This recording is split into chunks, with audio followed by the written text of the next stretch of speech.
Hi, good morning. Hi, Or sorry, can good you hear evening me? for you, of course. Yeah, Tokyo is good evening and good morning. Hi. Yes, hi. How are you? How is everything in Japan? Wow, I'm fine. Everything in Japan is rather messy, but yeah, everything is okay. Okay. If it's okay with you, Sue, I would like to start with a brief introduction Hmm. and get on with our questions. Great. Sou Fujimoto was born in Hokkaido in 1971, graduated from the Department of Architecture, Faculty of Engineering at Tokyo University, after which he established the Sou Fujimoto Architects in 2000. Among his recent renowned projects is the first prize for the 2014 international competition for the second folly of Montpellier in France, called L'Arbre Blanc. Additionally, in 2015, 2017, and 2018, he won several international competitions with first prize in various European countries. In 2019, he was selected as the Master Architect for the Tsuda University Kodaira Campus Master Plan Development. And in 2020, he was selected as the Expo Site Design Producer for the 2015 Japan International Exposition. His notable works include the Serpentine Gallery Pavilion, House NA, the Musashino Art University Museum and Library, and House N, and many more. So, Sue, again, thank you so much for joining us today. Thank you very much. We're so glad to have you. And the theme today will be discovering performative architecture of Sou Fujimoto. As we discussed already, we will be focusing today's theme on three of your projects, which will be the Shiroya Hotel in Maebashi, Japan, the House of Hungarian Music in Budapest, and the Seaside Haiku Pavilion in China. But first, I'd like to start with a question more about your design process and your vision. So let's start with, you founded Sou Fujimoto Architects in 2000. What is your firm's vision and philosophy on architecture? Wow, it's a big It question. is a broad question. Yeah. Basically, I like to create the place for people as an architecture, and then better place for the people. And then I think about integrating nature and architecture will create the better living environment for people in the future. Because, yeah, it relates to my background. I was born and grown up in Hokkaido. It's a nature field, and playing around in the forest in my childhood days. And then I moved to Tokyo now. It's a really crowded artificial city. So I have two opposite background, the beautiful nature and the artifacts. And I like to integrate both of them personally, but at the same time, yeah, in generally, I think it must be wonderful to mix them in a new way to create the living environment and harmonize them together and create such a place for the diversity and so on. So those nature and architecture relationships is quite like important themes for me. But it's not only about the physical nature, physical architecture, but sometimes conceptually, for example, inside and outside, or simplicity, complexity, and the privacy, public, and division and the connections, all of those kind of the fundamental topics about the architecture is relating to this nature and architecture topics. So it is like a quite wide question and kind of endless question. And I have been always developing this with specific site, specific programs, specific clients. And your work could also be seen as very artistic, very activating, more like an art object. What is your design process like, and to what extent do you connect art with architecture? Wow. Yeah, my design process is rather quite practical in a sense. It's really architectural in a sense because every time we have the site and a place, so historical background, climate conditions, and then the client's visions and the programs. So I rather like to just carefully listen to all of those complicated situations and respect this like a complexity in a sense and try to understand everything. And then we start to think about how to integrate them, everything, in the beautiful form of architecture and the beautiful experiences. And then maybe those process of the integration could be rather like the mixtures of art and architecture. But intention is not creating artistic places, but creating a place which allow people to behave as they like, or to behave more than as they like.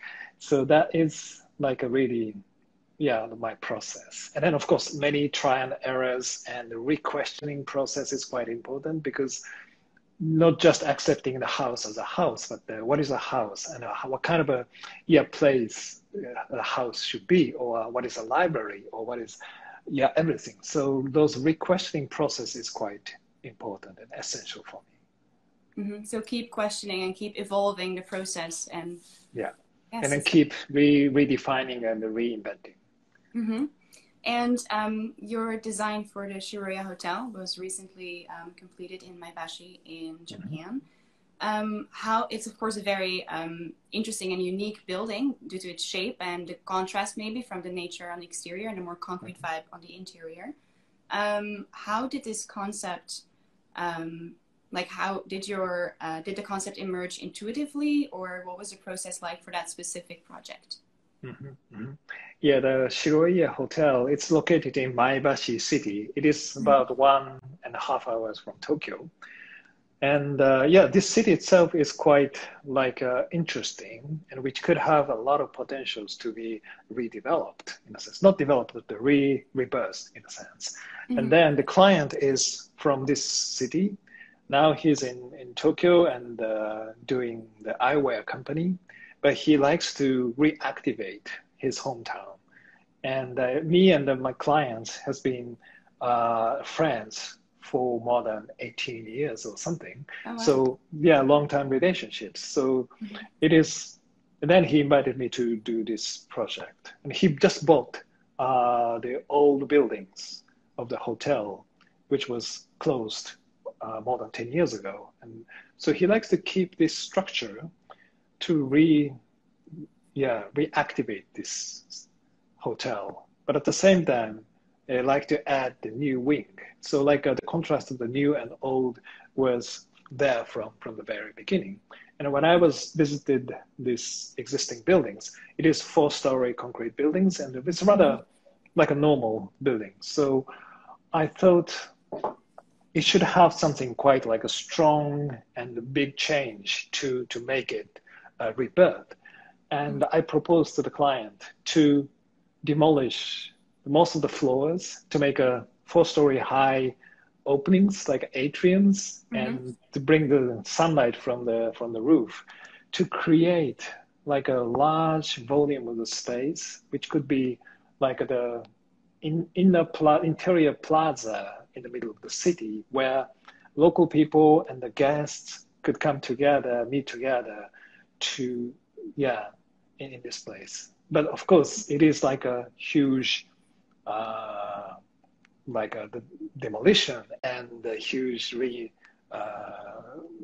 refurbishment. So, but the clients just decided, because he thought it's interesting to change drastically these existing buildings and creating such a inner garden-like, courtyard-like, plaza-like lobby spaces as a heart of the hotel. So that was a very, very starting point.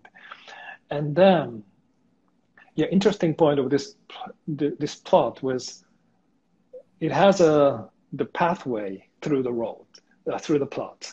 So it means it is not just an architecture plot, but it's part of the street, part of the buildings, and connecting the front road and the back street. And the back street is really human scale, nice streets. So I like to have the nice link go beyond the definition of the architecture and the urban design and the street, more merging them together.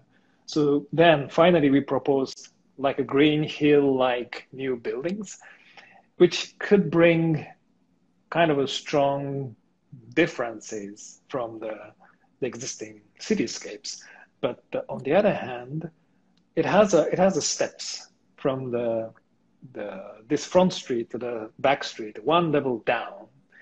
And it was like a topography of ancient, this kind of there is a river. So river ancient days created this topography. So we recreate this topography as like an untouched green hill.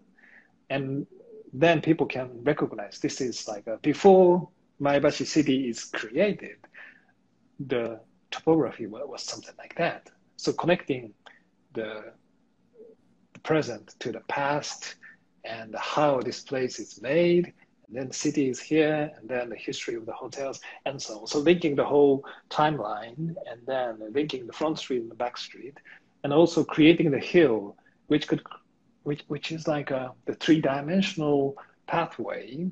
Freely you can walk around. Mm-hmm. And inside with the atriums, we have the network of the staircases, which is like the interior pathway going around. So it's like a mirroring the inner void and the outer hill-like open space. On the hill, we have a winding pathway, and on the inside, we have a winding staircases in the pathway. So creating two different types of the open spaces, atriums and the hill, and the mirroring together. And of course, finally, its goal is to create the place for the people, for the local people and for the guests, and meeting together. Mm-hmm.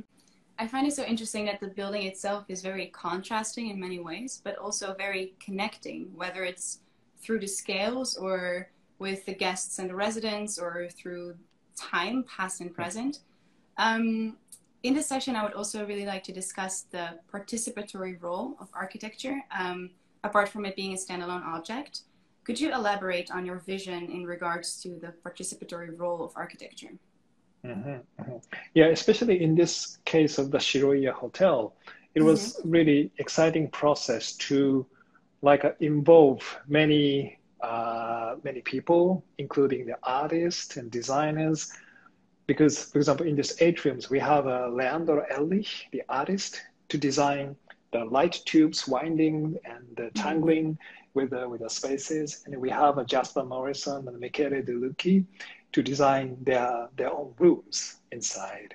And then all the other art pieces and the signage designs, it was all of them are like the collaboration together. Mm-hmm. And then, of course, I'm one of the designer to collaborate, but at the same time, the architects could create like the field for all of those people to be comfortably together, and then discuss together. And basic frameworks, it's set by us, of course, but it is not like limiting the possibilities of those collaborators, but it could be open the possibilities of those creations, and also open the possibilities of the people who visit here to interact with the places. So process-wise, of course, it's like creating a field of the collaborations, but the space creation-wise, it is also creating a place for people to interact or to communicate to each other. So in that sense, the role of architects is not just designing what you like, but more creating an open field and making a relationship to this existing city and new buildings. So linking between the people, and linking between people and the place, and then linking between the place and the buildings. So making those kind of the network of the relationships. That must be, getting more and more important, I think. Mm-hmm. So the architect would be the one who sets a frame to a certain extent and then gives the freedom to the user to interact with the place in their own way. Is that correct? Yeah, yes. And then more than the freedom, maybe, because sometimes the frame itself could be the inspirations for those people or the triggers to have more communications. For example, the Serpentine Pavilion was like the open field, and then people don't recognize how to use it when they come in, but when you move around, they find out how they can interact to those different spaces, places, and then, yeah, the next time they come, the interaction could be different. So yeah, those kind of the places could have a power to encourage people to have more different communications and the different inspirations. It's very activating in a way. Oh, yeah, For indeed true. connections Yes. and communications. Yeah. Then I'd also like to talk about your design for the House of Hungarian Music in Budapest, which is being developed as part of the Liget Budapest project, Europe's largest urban cultural development program. What is the vision and concept of this project? And maybe as well, how does the participatory role of architecture come into play in this specific design? Wow, this project is very special because it is in the beautiful park. And this park, of course, artificially created, but it has a history. So now the trees is growing wonderfully. So it's almost like looks like a natural forest. And then it has already many beautiful old buildings, cultural buildings. So the visions is to make this whole park as like a cultural park. And then our buildings is the House of Hungarian Music, which has the museum of the music, and then music performance spaces, and then the music education spaces. So the mixtures of those three programs relating to the musics are in one buildings in the middle of the forest. So yeah, it was the competition. We are selected in the competitions 6-7 years ago. And the first inspiration was it has a beautiful forest. So do we need buildings to listen to the music in such a beautiful forest? Because forest is almost like the music hall. It's like a place and the shelterings, and then the performers and the audience could be just in the middle of forest and playing music, listen to the music. That must be wonderful. That was the very, very first inspirations. And of course, we have to propose something architectural. So I try to reinterpret those kind of the beautiful image of like the playing and listening to the music in the middle of the forest into the architecture. So finally, we propose large floating roof with many perforations, which means the daylight is coming through the roof, like the forest, the daylight in the forest, daylight is coming through the trees. And also this large roof is not covering interior spaces, but as a canopy, it is also covering the exterior spaces. So the boundaries between the surrounding forest and the building is nicely blurring in a sense. And then the music halls are on the ground floor, on the ground level. And then all the wall is made by the glass, which means a transparent music hall open to the forest. So to realize such a wonderful inspirations of playing and listening to the music in the middle of the forest by architectural design. So that was a very, very, starting point and important core and heart of the project. And of course, we have a huge exhibition spaces, which is quite massive. So finally, we decided to put it underground to avoid too massive things on the above ground to compete with the forest. And then the education programs are on the upper level within the volume of the roof with the administration programs. So it is more protected and properly articulated. And finally, so the experience is you walk in the middle of the forest, and then from the forest, you start to walk under the canopy, big roof, but the transition is not not negatively strong, but it's more like a smoothly or mergingly transitions. And then you enter through the glass wall to the pure interior spaces, but still it's quite transparent. And so it's an interior. And then step into the music hall, it's still open transparencies. And then the music starts. So those kind of the pure transparent music hall in the middle of the forest, then the forest and architectures are leaning to each other and creating architectural spaces together. And then those perforation of on the roof is because we like to keep as much existing trees as possible. So we located the perforation on the canopies on the location of the existing trees.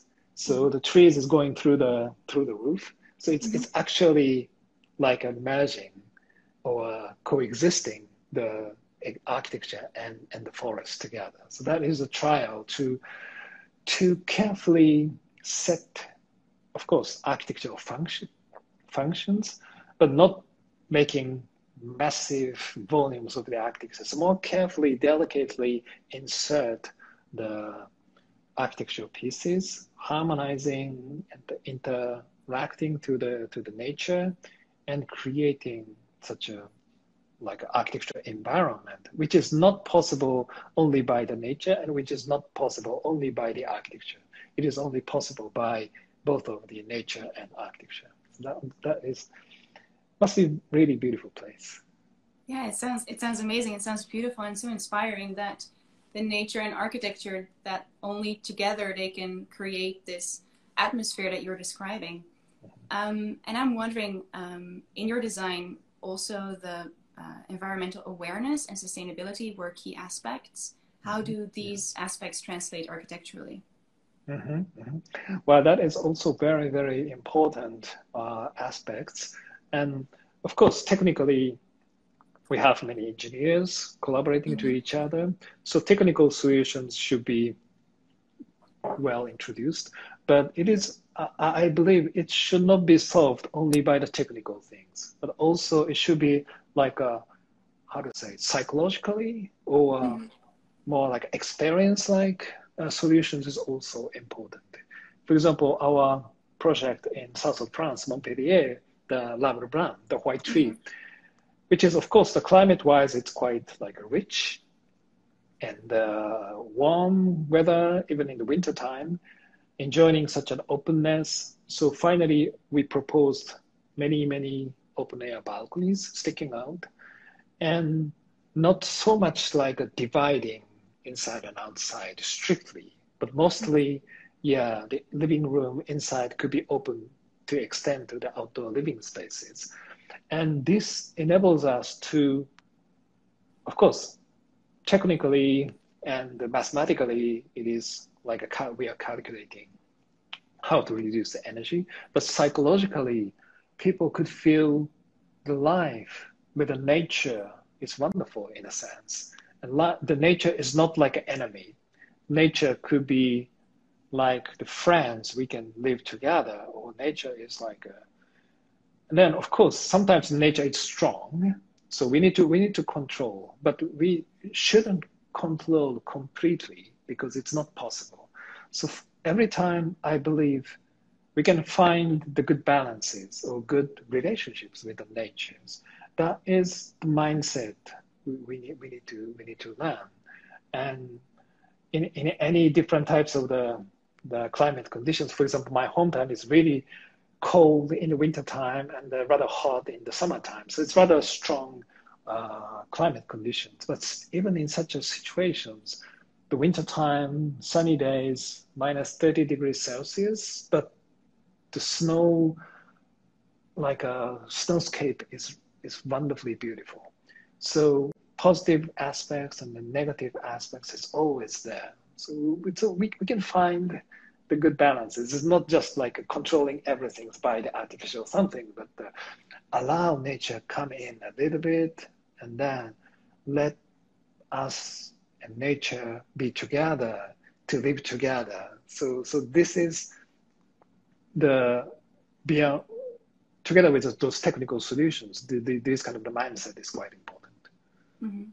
So it's all about this balance between the nature and the architecture, which I will ask a couple of questions more after, but I'd want to talk about one other project as well. Your latest work, which is the Seaside Haiku Pavilion, which is part of 16 permanent pavilions along the coast of Haiku. Mhm. Could you tell us a bit more about this design process and Mhm. also how does the participatory aspect come into play in this design? Mhm. Mhm.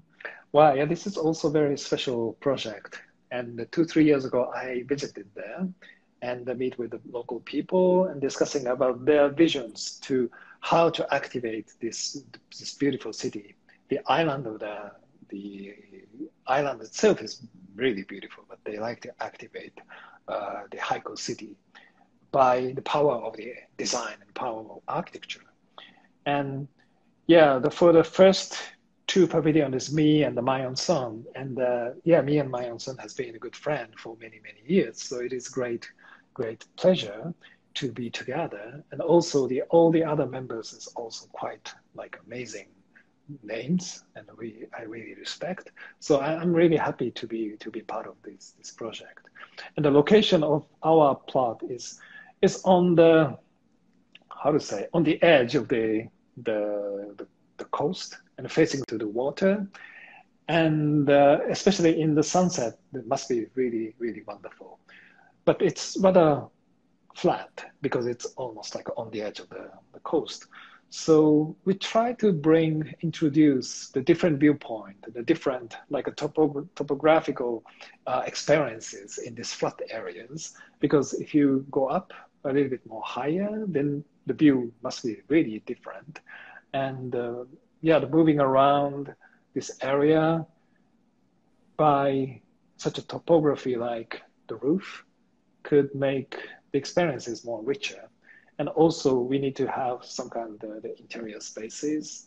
But we proposed beyond the required interior spaces, we proposed like a circular shape ring, which has the wavy shapes, topographically wavy shapes, and the people can walk up and walk down and then coming inside and so on. So creating such a new landscape by architecture design, harmonized with the surroundings, but at the same time, strong new aspects of the experiences could be introduced. So respecting the characteristics of the plot, but adding something new, and then by the contrast, and then adding or leading to each other, the existing environment and our buildings is harmonized, but at the same time creating a contrast and increasing the values and increasing the experiences of this beautiful plant. So that was the intention. Mm-hmm. And one could say indeed that in the Seaside Haiku Pavilion, the architecture and the nature are intertwined. So what you said, it's a relation, it's a balance between how they compare, like contrast or are the same. Then in general, what is the importance of nature and architecture to you in regards to this participatory effect that you want to create with your architecture? Mm-hmm, mm-hmm. Wow, yeah, it's quite fundamental, I think, in a sense. Anyway, yeah, people couldn't live without nature and couldn't live without architecture. So I think it's quite like a natural to think about the mixtures of nature and architecture is as our living environment. But Mm-hmm. on the other hand, it is strange to see how the 20th century architects sometimes has been more focusing on such artificial things, pureness of the artificial constructions, or the methodologies for how to create such an artificial architectural point of view, and not so much talking about the interleaning relationships of the natural environment and architecture. And so and then of course, as I said, it's not only about the physical nature and physical architecture, but it is also relating to the relationships of, for example, inside and outside, or simplicity and complexity, and order and disorder, or yeah, the private, public. It is also quite related, and the lightness and heaviness, all of those kind of the contrast has been relating to such a fundamental question of nature and architecture conceptually, I believe. Mm-hmm. So it is almost like the fundamentals of our life and of our society. So how to understand, and then kind of things which could be controlled and which could not be controlled. It's also relating to the nature and architecture. It is, yeah, and people like to have things which could be controlled. But now we understand there are a lot of things we could not control, and we need to be together with all of those kind of the diversities, which some of them could be controlled, but some of them could not be controlled. So how to live in those kind of situation is also relating to the question of nature and architecture. So it is not only about the roles of the designer, but also as part of the society, or as one of the members of the whole world, we need to seriously think about it. And now I think the whole mindset of the people is slowly but drastically changing into more how we can live with such many others. Not only other people, but others like nature, others like trees, or others like many things. And then how to create physical living environment. It's more like a limited architectural territories, but it's not only about the architectural design territories, but it's more so as a user or as a client, we can also think about it, but as a designer also think about it. And then as the responsibilities of the member of the whole world, we should be involved in these kind of the questions. Mm-hmm. So it's more about indeed a balance of to what extent can we live with nature without controlling it, to accept that we cannot control everything, but learn to live with the nature maybe. So in your previous lectures, you discussed reinventing the relationship between nature and architecture. And you talked about the two being complete opposites in appearance, in relation as well to what you said in the beginning, your upbringing, that you grew up in a very forest-like environment and then studied in a very urban area. So that in appearance they seem very different, but in the essence and structure they're the same. And I was wondering, like we discussed earlier in this interview, the House of Hungarian Music has an exceptional harmony between the nature and the architecture. How do the Seaside project and the House of Hungarian Music compare or are different in relation to their connection with surrounding nature? Wow, in a sense, the surrounding situation is completely different. So that is why it looks different. But at the same time, those kind of the intertwining relationships or the Haiku projects is the trial to bring the nature and architectures more like equal, and then they exist to each other. In case of the Hungarian House of Hungarian Music, the surrounding forest is so beautiful, so powerful. So it's not like an intertwining, but more like a, how to say, melting. The architecture is melting into the forest. But in a micro point of view, it is really like intertwining like this. So, but this is one of the method to design architecture more harmonized into the nature. It's not only one method to intertwine the architecture into the nature, but sometimes, for example, the layerings or the balconies by of the Montpellier project is also intertwining maybe.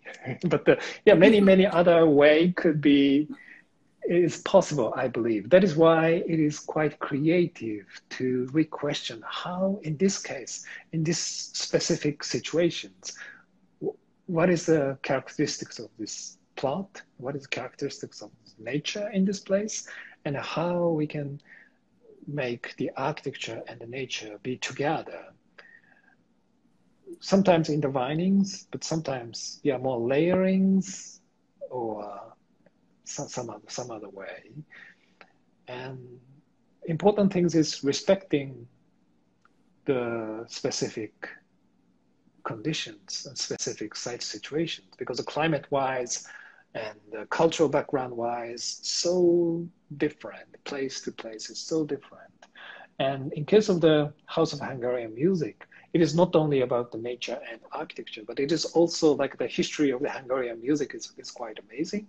And they have the music academy, like a historical buildings in the middle of the city, which is like a heritage buildings. And after winning the competition, I went there and I was really impressed by this classical music hall.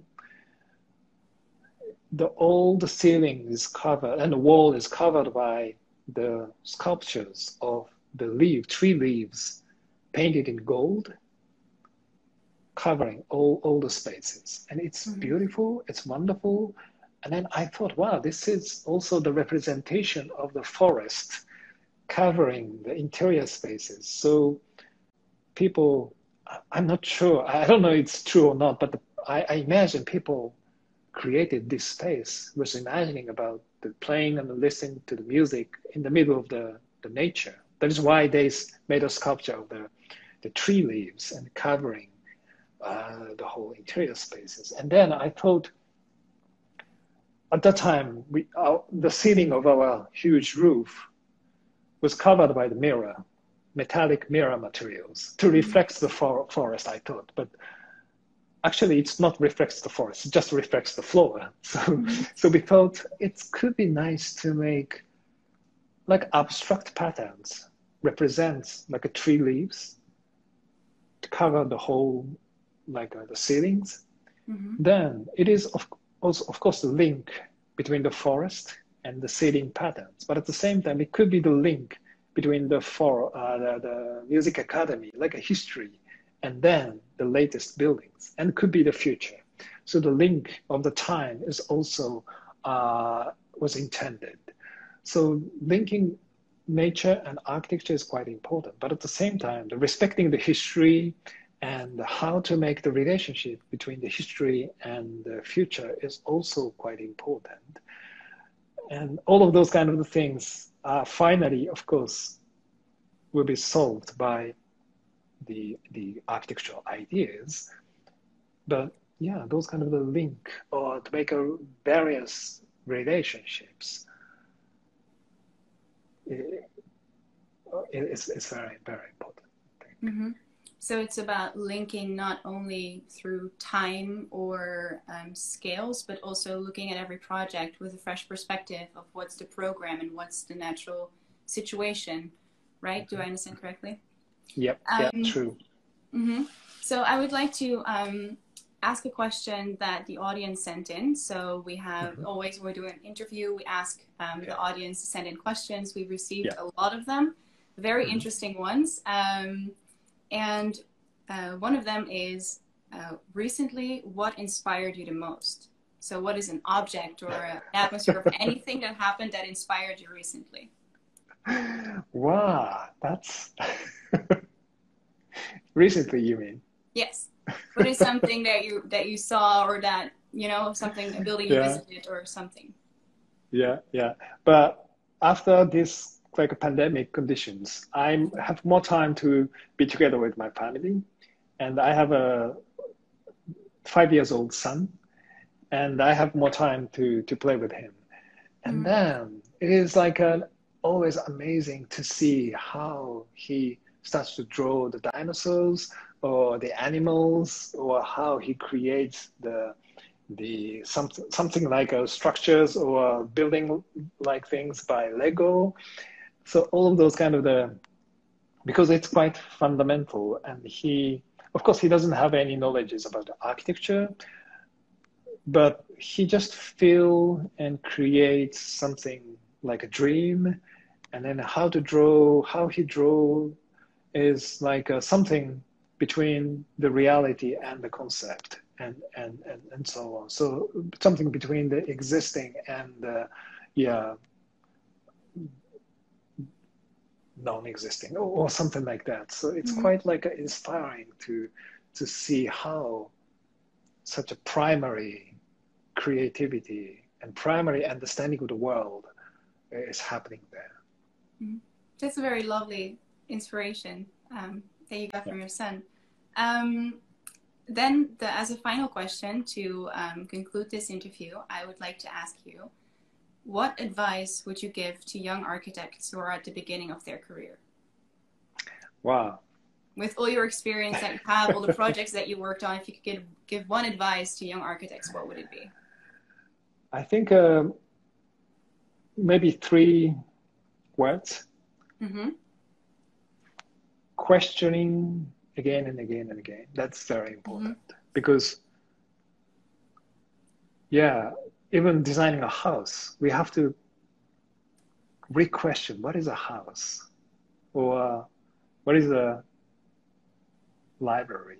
Or those kind of the questioning and re-questioning, try to re-understand what we think that we already understand is the starting point of the architecture design or creativity.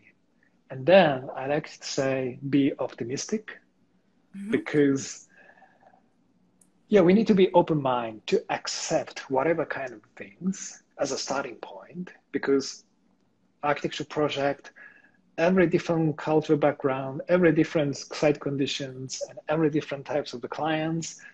So as a starting point, just accept, just listen carefully to them, just accept. This is like a quite optimistic attitude. And then you can start to integrate them. You can start to have your own ideas, but all of them is coming from outside, I believe. You don't have to create something, but you can just wait and carefully listen. And then the ideas is coming. Mm-hmm. And probably the last one is be honest. That is most mm-hmm. important things. If you do something, create the place for the people, be honest is the most important thing, I think. Mm-hmm. Wow, that's very inspiring. So keep questioning, be optimistic, and be honest. That's 3 very good principles or good advice to give to young architects, but I believe to any architect, actually. So then I would like to thank everyone who tuned in today. Thank you for the participation. Thank you for sending in all the questions. And especially thank you, Sou, for being on this interview. I really enjoyed our conversation. And thank you. Yeah, me too. I really enjoyed. Yeah. I'm glad to hear. Thank you very much. Thank you very much. And yes, enjoy the rest of your day. Thank you. Okay, bye-bye. Bye-bye.